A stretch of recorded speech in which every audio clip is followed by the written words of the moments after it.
Count Baldwin's usually genial lips, and his fingers were clenching on his wide leather belt. Mathilda took a hasty step forward, being sure to keep her copper-haired head demurely low. "That's to say," she fought for words, "I thought that you were looking for a great match for me, your eldest daughter." Baldwin's eyes narrowed. "This is a great match, Mathilda." Her head snapped up, stunned. "But father, how can it be? He's a bastard!" Mathilda felt the warm air of the family bower settle uneasily around her father's silence. She looked to the arched window opening, longing to escape into the pretty city of Bruges, just beyond the palace yard. But the glass her mother had had fitted last year made the roofs and spires warp and mist. She forced her eyes back to Count Baldwin. "It's true, father, is it not? Surely we can talk about this reasonably. Is that not what you have brought us up to do? Question everything you've always told me?" "Everything but me," Baldwin snapped back. "I must see you wed, daughter, before you recklessly try and do so yourself. Again. Duke William is as good a prospect as any, bastard or no. Perhaps he will be able to tame you, as I clearly have not." Mathilda felt treacherous tears spring to her eyes and fought frantically to keep them inside. "This, then, is because of Lord Brittrick?" "Not because of him, Mathilda, no. This match is a carefully considered one, of great political and personal advantage to Flanders and to you. The timing, however, is good, as your unseemly outburst has proven. You are grown too wild, and I cannot have you making fools of us all again." "I did not—" "Silence!"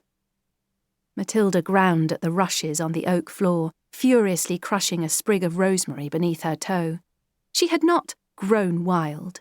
It had just been a letter, just a suggestion that if Lord Brittrick were to pay another visit to Flanders, she would be pleased to welcome him.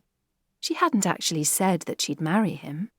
Her father's thick-headed spies had misinterpreted the language, that was all. She still didn't know whether to be angrier with them or with Brittrick for letting them see the damned letter. And now it seemed that his weakness would have her shackled to some rough-edged upstart of a Norman duke.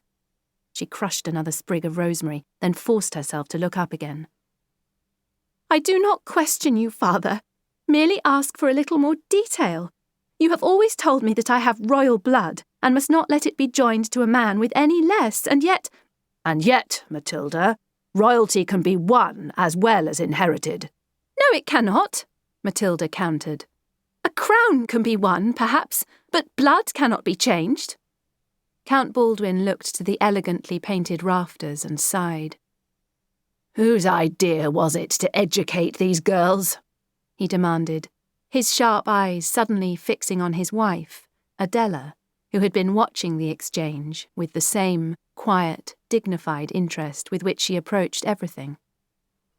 "It was mine, husband," she said, unflinching, "as I was educated before them in the French royal court.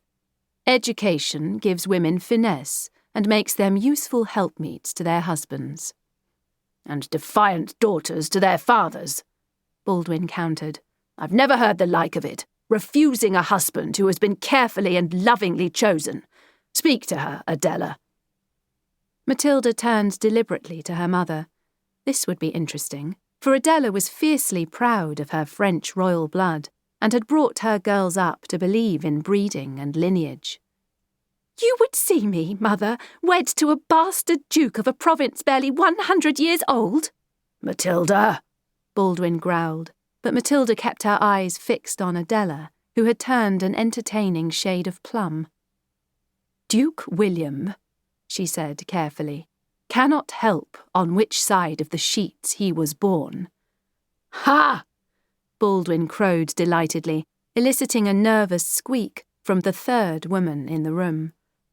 Mathilda looked scornfully back at the young woman she called her cousin, huddled against the stone wall as if she might gladly blend into the rich tapestry hanging upon it.